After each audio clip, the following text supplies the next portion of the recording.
Passiamo ora alla categoria assoluti femmine, sempre dei 200 d'orso.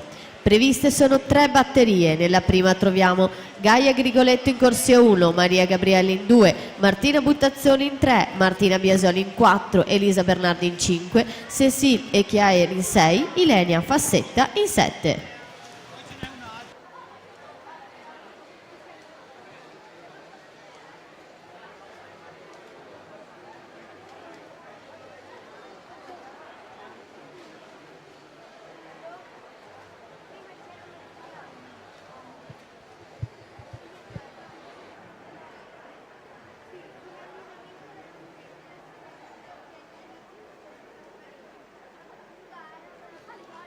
Intanto attenzione, c'è un annuncio squalifica in questa batteria appena conclusa. Attention please, announcement of disqualification. The swimmer in lane 6, Nicola Maric, has been disqualified for irregular arrive.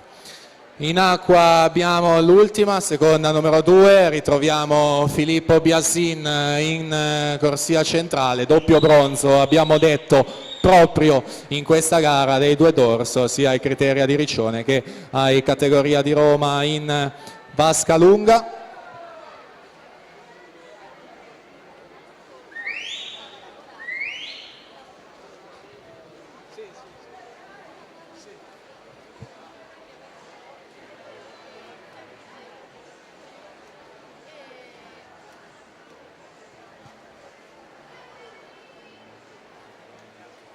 Filippo Biasin, miglior tempo quest'anno a Montichiari il 7 dicembre, 2.00.55, si aggiudica questa batteria, 2.8.95, quanto basta per l'ingresso nella finale. Lorenzetto 2.10.61, Fiorani 2.12.97.